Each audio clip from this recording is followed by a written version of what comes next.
Kalau sempat aja ada jawaban-jawaban dari penumpang yang berisi macam meragukan mereka lah gitu, mereka tidak segan untuk melemparkan tamparan, ditendangnya lah gitu. Bahkan ada dahinya itu yang macam langsung ditempelin senpi itu sebagai ancaman. Hai, wassalamualaikum warahmatullahi wabarakatuh. Terima kasih sudah klik video ini. Oke, jadi di malam Rabu ini seperti biasa aku akan membawakan lagi satu cerita sejarah dalam dunia penerbangan Indonesia, Wak. Aku yakin pasti banyak kali dari kalian yang suka naik pesawat ya kan, bisa ngelihat awan dari dekat. Belum lagi pemandangan alam yang terlihat sangat memukau dari jendela pesawat ya kan. Tapi pernah nggak sih, Wak, kalian ngebayangin gimana jadinya kalau pesawat yang lagi kalian naikin itu tiba-tiba dibajak sama komplotan teroris? Pasti seram kali ya kan, Wak. Nah, peristiwa kelam ini pernah terjadi loh, Wak, tahun 1981 dan dialami oleh salah satu maskapai penerbangan terbesar di Indonesia, yaitu Garuda Indonesia. Pesawat DC-9 yang tadinya mau terbang dari Palembang ke Medan tiba-tiba belok dia ke Thailand. Gegara apa? Gegara dibajak sama sekelompok pembajak, Wak. Dan parahnya pembajakan itu terjadi selama 4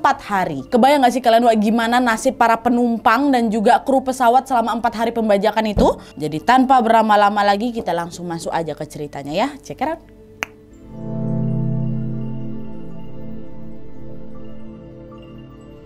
Nah, jadi, Wak, pembajakan pesawat DC-9 milik maskapai Garuda Indonesia yang dikenal dengan sebutan Woyla ini bermula pada saat 5 orang pembajak menyamar menjadi penumpang pesawat Garuda Indonesia, Wak. Penerbangan 206. Nah, mereka ini adalah yang pertama Mahrizal sebagai pemimpin pembajak. Terus ada Zulfikar, Abu Sofyan, Mulyono, dan yang paling muda namanya Wendy. Nah, sebelum naik ke pesawat dari Palembang ini, Wak, para pembajak ini sebenarnya sudah menginap di Hotel Luciana namanya, terletak di sudut persimpangan Jalan Letkol Iskandar dan juga Jalan Sudirman. Nah, mereka menghuni kamar nomor 14 dan waktu udah masuk ke kamar itu ya adalah beberapa coretan ditemukan di dinding kamar yang menegaskan kayak pendirian gitulah, antara lain kalau tidak menghabisi nyawa ya akan dihabisi nyawanya, kayak gitulah kurang lebih. Dan kawanan itu meninggalkan Hotel Luciana pada tanggal 26 Maret pukul 6 pagi barulah menuju ke mana airport. Nah, karena pengawasan keamanan yang kendor di Bandara Talang Betutu Kota Palembang waktu itu, Wak, kelima pembajak ini berhasil menunaikan rencananya. Mereka bawa pistol, bawa pisau, bawa granat pada saat mereka ini ingin menaiki pesawat Garuda Indonesia yang dikemudikan oleh Kapten Herman Rante. Lolos, Wak, waktu itu. Memang mungkin lagi kendor-kendornya lah pada saat itu, Wak. Dan tidak lama kemudian pesawat pun terbang dari Pelut Sipil Talang Betutu Palembang seusai transit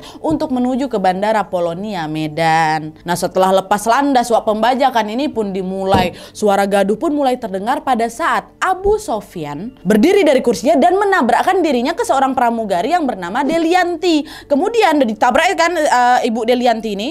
Dia berjalan lagi nih sedikit agak kencang dan kembali menabrak pramugari lain yang bernama Mbak Lydia. Nah, tubrukan yang cukup keras itu mengakibatkan kepalanya Mbak Lydia ini terbentur dinding pesawat dekat jendela sana. Dan kemudian dalam waktu yang berdekatan pembajak lainnya yang bernama Mahrizal lalu langsung beranjak juga dia dari kursinya langsung memasuki ruangan kokpit. Dan dari situlah, Wak, dia mengumumkan kepada seluruh penumpang bahwa pesawat yang sedang mereka tumpangi ini sudah kami bajak, katanya. Dan para teroris ini mengaku berasal dari kelompok ekstremis bernama Komando Jihad. Nah, di saat Mahrizal sudah mengumumkan pengumuman itu, Wak, keempat anggota yang lainnya pun langsung bersiap dengan membawa senjata api di masing-masing mereka. Langsung ambil posisi masing-masing mereka nih. Dan setelah pembajak menguasai pesawat, penumpang pun diminta untuk mengetatkan sabuk pengaman. Dan kemudian mereka diperintahkan untuk mengangkat kedua tangan dengan telapak tangan yang menyentuh bagian atas sandaran kursi masing-masing, Wak. Berarti gini.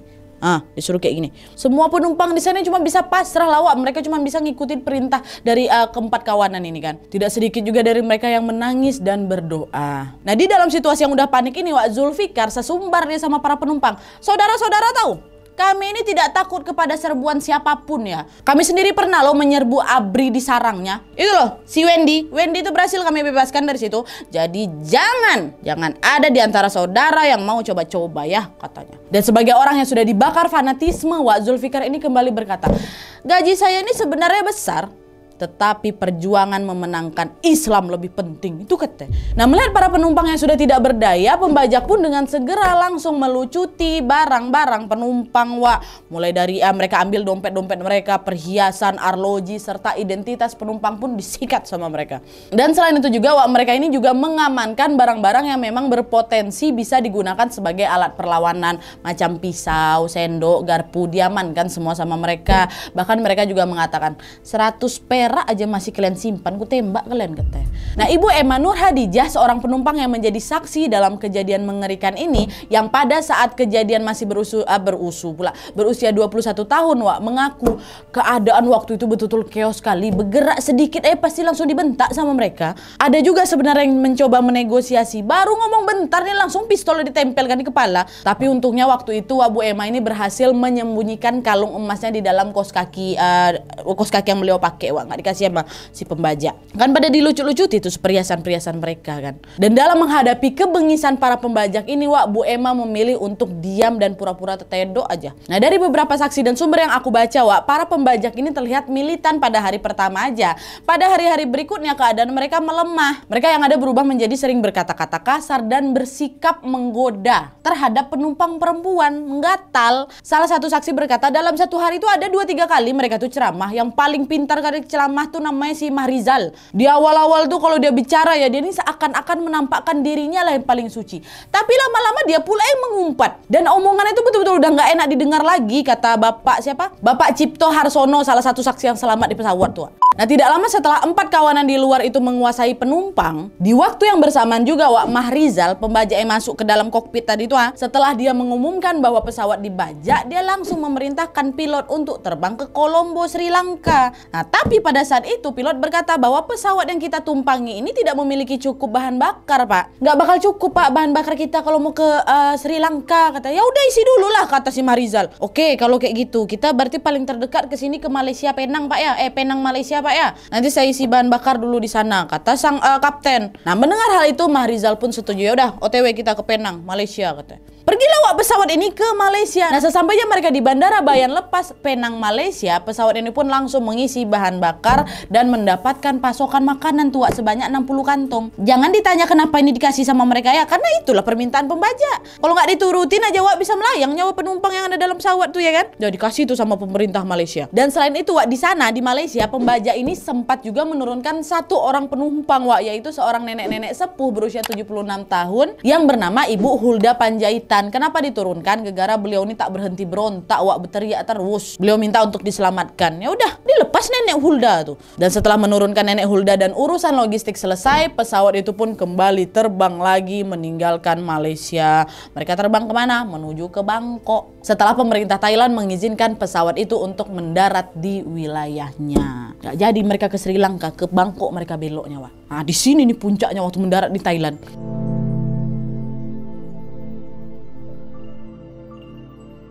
Nah, sampai akhirnya, Wak, ketika jam menunjukkan pukul 5:02 sore, pesawat Garuda ini pun berhasil mendarat di Bandara Don Mueang, Bangkok. Nah, diketahui tuntutan para pembajak ini adalah diberitakan di harian Kompas 31 Maret 1981, Wak. Nah, tuntutan pertama yang diajukan oleh para pembajak mula-mulanya hanya meminta 20 orang tahanan yang terlibat dalam penyerangan Kosekta 8606 Pasir Kaliki di Bandung pada tanggal 11 Maret tahun 1981 itu dibebaskan. Namun, Wak, para pembajak ini mengajukan tuntutan baru lagi. Dari yang awalnya minta 20 tahanan aja yang dibebaskan, meningkat lagi nih menjadi 80 orang dan bertambah lagi jadi 84 orang. Dan gak cuma itu aja, Wak, pembajak ini juga meminta didatangkannya pesawat yang lebih besar supaya dikirimkan ke Bangkok dengan awak pesawat baru yang mengetahui rute-rute internasional. Dan batas waktu tuntutan dari pembajak tersebut adalah hingga Minggu tanggal 29 Maret 1981 jam setengah 10 malam waktu Bangkok. Nah, jika permintaan mereka ini tidak dituruti, siap-siap pesawat ini akan kami ledakkan, kata mereka. Udahlah kan mereka tunggu tenggat waktu yang diberikan pembajak pun udah terlewati, Wak. Dan permintaan mereka ini belum terpenuhi juga. Harusnya apa? Diledakkan pesawat ini kan? Ini nggak ada loh, Wak. Tidak terjadi apa-apa meskipun sempat terdengar kabar bahwa ya berarti para pembajak mau meledakkan pesawat. Nggak ada. Aman-amannya pesawat di situnya. Macam gertak-gertak sambal aja orang tua. Dan akhirnya waktu itu Duta Besar Indonesia untuk Thailand kala itu yang bernama Bapak Letjen Hasnan Habib sudah menanti, Wak, kedatangan mereka dan bermaksud untuk melakukan perundingan lah dengan pembajak ya kan. Nah, mendengar tawaran untuk berunding dengan Bapak Hasan Habib ini, Wak, kelima pembajak itu menolak mentah-mentah. Mereka tidak bersedia berunding dengan pejabat sekelas duta besarnya, nggak mau mereka. Mereka baru mau berunding dengan pejabat yang lebih tinggi dari duta besar. Seperti siapa? siapa? Panglima Kopkamtib, Wak, Komisi Operasi Pemulihan Keamanan dan Ketertiban, yaitu Bapak Laksmana Sudomo. Akhirnya gegara hal itu, Wak, pemerintah pusat di Jakarta pun segeralah mengutus Kepala Bakin Jenderal Yoga Sugomo untuk menjadi negosiator pemerintah untuk menjalin kontak dengan para pembajak yang ada dalam pesawat itu. Nah, sebelum Bapak Yoga ini tiba di Bangkok dan pesawat ini masih terparkir di Don Mueang, Wak, di dalam pesawat ini pembajak memberlakukan beberapa aturan, seperti pada saat kiriman makanan datang, para pembajak ini tidak akan langsung memakan makanan itu, Wak. Nggak mau mereka. Mereka nyuruh dulu pramugari untuk mencicipi terlebih dahulu, Wak, karena kan mereka agak takut waktu itu, khawatir makanan yang diberikan itu entah mengandung racun kah atau obat penenang kah gitu kan, yang bisa akhirnya membuat mereka kehilangan kesadaran. Nggak mau mereka, kau makan dulu katanya. Dan pramugari yang bernama Ratna Wijayana lah yang diperintahkan untuk mengantarkan makanan ke kokpit pesawat. Dan selain itu juga, Wak, penggunaan toilet juga dibatasin.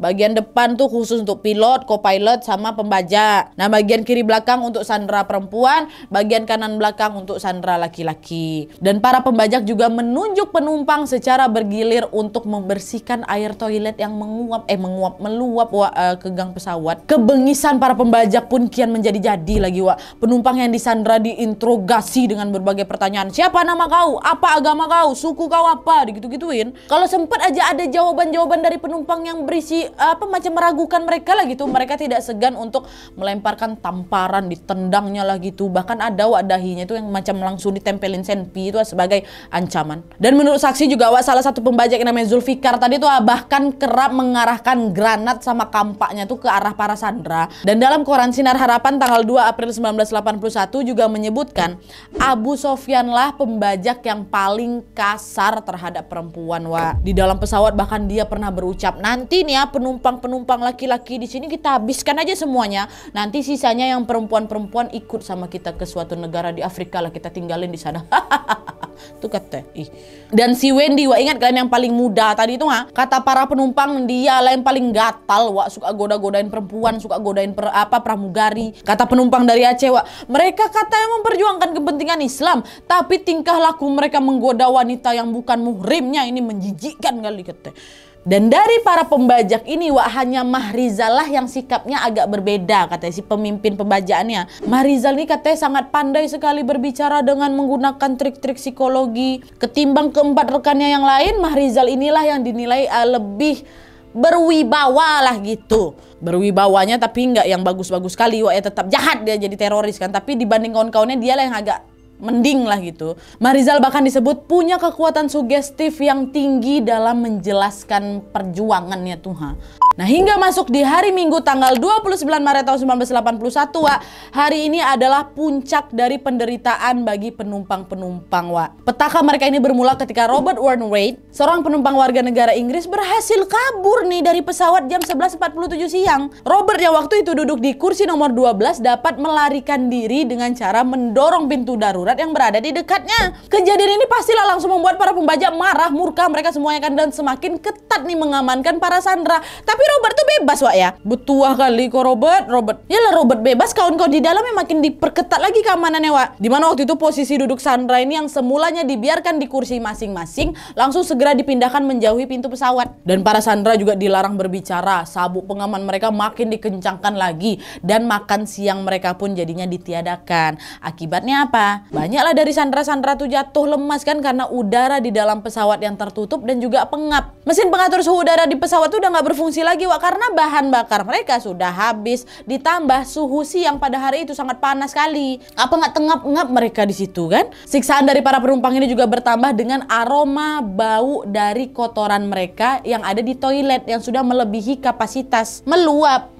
Tak kemana-mana lah itu tai-tai mereka kan, terasa menyengat lah, Wak, sisi pesawat. Dan mungkin dikarenakan penderitaan tak berkesudahan di dalam pesawat itulah yang membuat seorang penumpang lainnya, penumpang dari warga Amerika Serikat bernama Carl S. Schneider, berniat menyusul penumpang lain nih untuk melarikan diri. Dimana sore itu, Wak, sekitar jam 5.15 sore lah, Carl ini mencoba mengelabui pejabat pula. Apa pula pejabat? Pembajak yang sedang mengawasi pengisian bahan bakar, Wak. Nah, pada saat ini dia merasa ada celah nih untuk melarikan diri kan. Akhirnya Carl pun berlari, Wak, menuju ke pintu pesawat.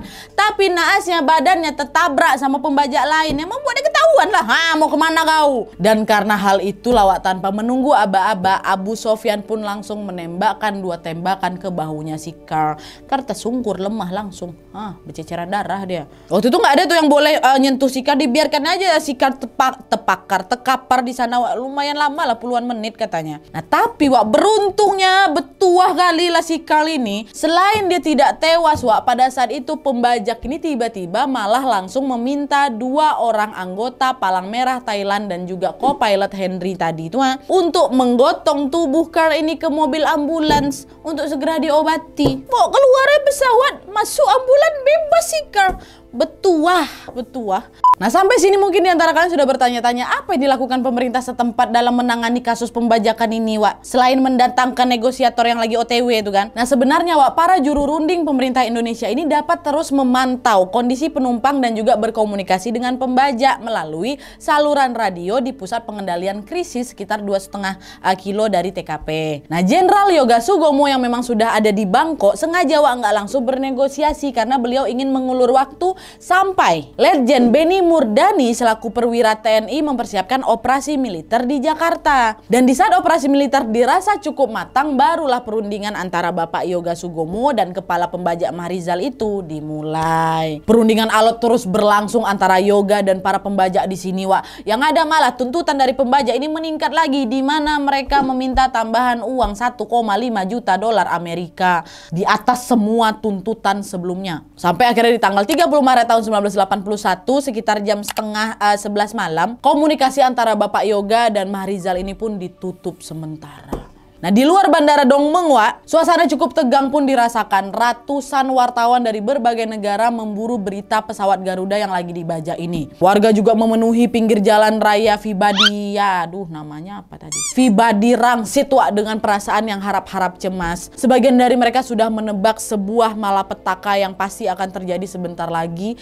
yaitu pembajak akan meledakkan pesawat. Nah di sisi lain keadaan pusat krisis pun tampak lebih tegang lagi. Kenapa? Karena sang negosiator yaitu Bapak Yoga malah memilih bungkam waktu itu Tiap kali ditanyakan kapan nih operasi militer bisa dilancarkan Pak, udah bisa apa belum, istilahnya kan kayak gitu kan. Nah Pak Yoga ini hanya menggubris, maaf, situasi tidak memungkinkan. Jawaban itulah yang selalu dilontarkan beliau setiap kali para Panglima ABRI meminta penjelasan serupa. Pak Yoga ini tidak ingin kepastian mengenai operasi militer ini bocor ke siapapun selain kepada pihak yang memang berkepentingan langsung. Karena kerahasiaan operasi penyerbuan ini dirasa beliau bisa menyangkut banyak masalah, baik nama baiknya, keselamatan jiwa sandera dan juga keselamatan jiwa pasukan komando itu sendiri. Bahkan rahasia itu pun dikunci rapat-rapat oleh Pak Yoga terhadap Duta Besar Indonesia di Thailand tuh Pak Hasnan Habib. Dikunci rapat-rapat sampai Pak Hasnan ini ngomong, kok udah gak percaya lagi sama aku? Bukan gitu Bung, wewenang ini aku berikan sepenuhnya ke Benny Murdani yang nyusun operasi militer itu dia yang nantinya berhak menentukan jam sama menitnya Bung. Jadi detik-detik penyerbuan itu kapan bisa terlaksana yang tahu tuh cuma Pak Yoga sama Pak Benny aja. Nah bisa jadi juga sikap Pak Yoga yang seakan merahasiakan ini dan mengulur waktu beliau lakukan hanya untuk menunggu Pak Benny untuk memulai pelaksanaan operasi militer pembebasan sandera pesawat Garuda. Sebisa mungkin lah itu Pak Yoga mengulur waktu selama yang dia sanggupi. Pak Yoga bahkan siap itu merendah, siap dibentak dan juga terus membujuk para pembajak. Dan seperti yang dikatakan Pak Yoga di koran Sinar Harapan tanggal 4 April 1981, bagaimanapun saya tetap harus menahan pesawat lebih lama lagi sampai pasukan komando khusus anti teroris ini tiba di Dongmeng, kata beliau. Dan akhirnya operasi pembebasan ini pun terlaksana.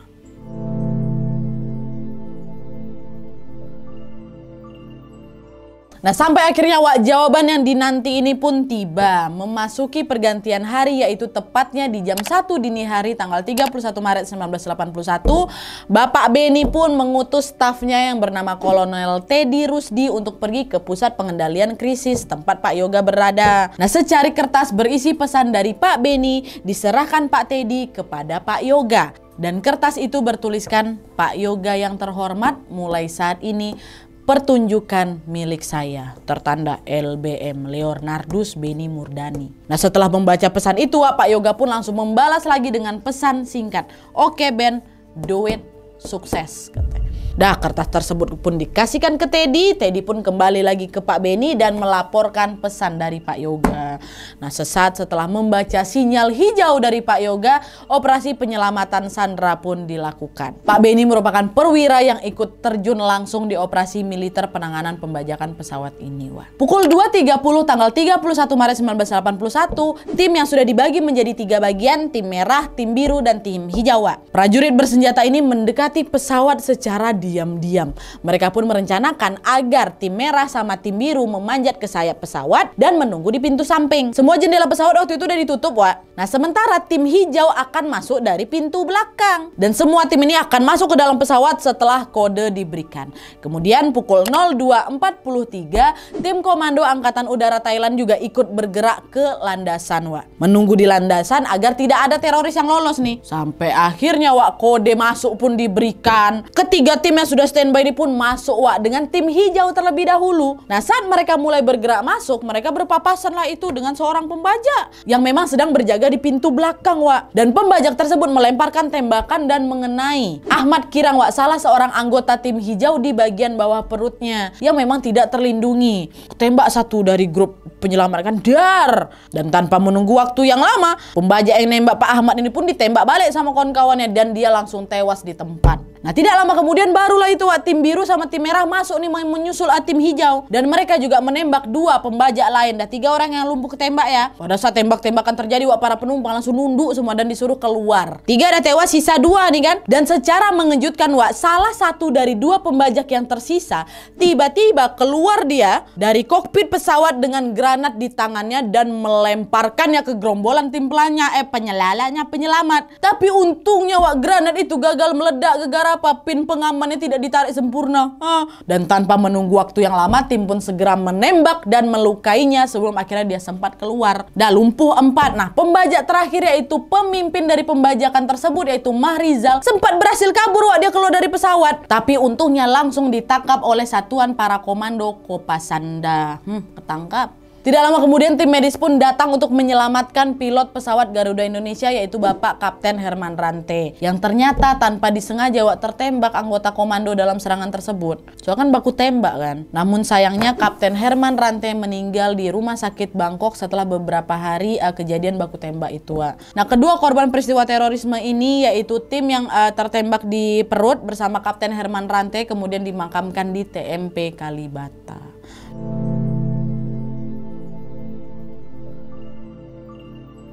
Pembajakan pesawat DC-9 ini betul-betul bikin geger, Wak, apalagi setelah mengetahui bahwa ternyata peristiwa ini didalangi oleh sindikat terorisme. Pemerintah pun langsung gerak cepat mencari tahu siapa ini sebenarnya dalang dari aksi teroris ini dan juga tujuan dari para pembajak ini apa. Akhirnya, Wak, setelah ditelusuri lebih dalam lagi ketahuan ternyata 5 orang pembajak tadi adalah bagian dari sekumpulan orang yang menyebut dirinya sebagai Jemaah Imran. Nah, Jemaah Imran itu siapa, Nadia? Jadi, Wak, Jemaah Imran ini adalah pasukan jihad yang sesuai namanya mereka dipimpin oleh seseorang yang bernama Imran bin Muhammad Zain. Nah, pada tahun 1972 sampai 1977 dia ini pergi ke Arab Saudi sebagai imigran gelap untuk belajar Islam di sana. Nah, pas dia di Arab inilah, Wak, Imran bertemu sama Mahrizal, pemimpin pembajak pesawat tadi. Nah, singkat cerita, sepulangnya dari Arab, Imran ini pun mulailah berdakwah dan membentuk sebuah perkumpulan pada Agustus 1981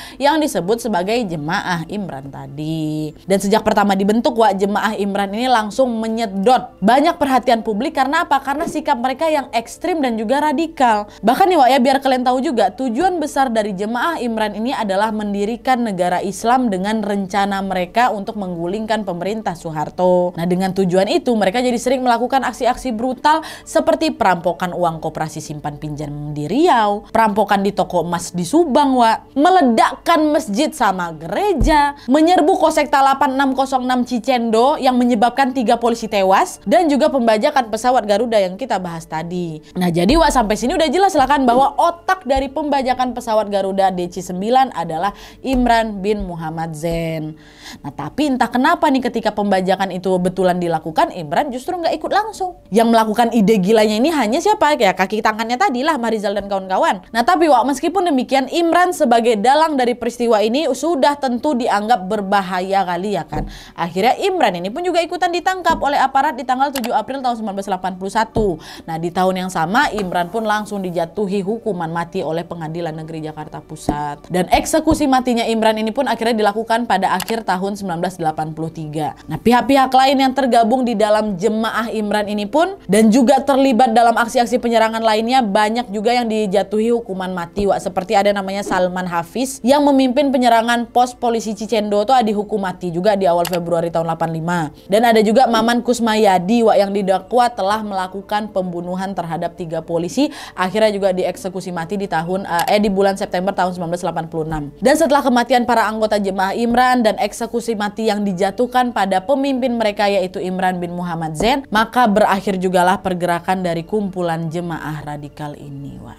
Oke, Wak, jadi itu tadi cerita tentang pembajakan pesawat DC-9 yang dilakukan oleh komplotan teroris.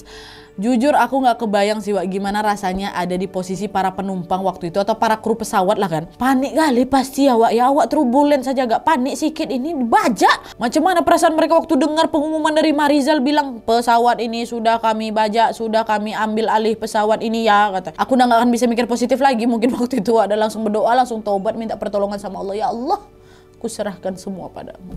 Tapi alhamdulillah lah itu ya, pesawatnya bisa mendarat dan juga selamat setelah 4 hari dibajak. Para korban juga bisa diselamatkan. Dan setelah itu mari juga kita sama-sama berdoa semoga pilot pesawat Kapten Herman Rante yang tanpa sengaja tertembak dan juga meninggal dunia dalam insiden ini dapat mendapatkan tempat terbaik di sisi Tuhan Yang Maha Esa. Amin ya robbal alamin. Begitu juga dengan salah satu petugas yang tertembak tadi, insya Allah mati syahid.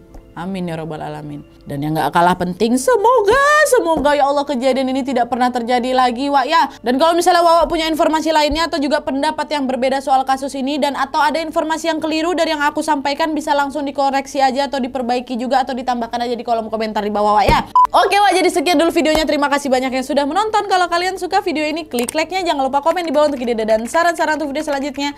Jangan lupa nyalain notifikasinya supaya kalian tahu kalau aku upload video baru. And as always, jangan lupa untuk klik tombol subscribe supaya kalian sama-sama tahu informasi menarik dan menegangkan dari channel aku. See you next video, Wak. Bye.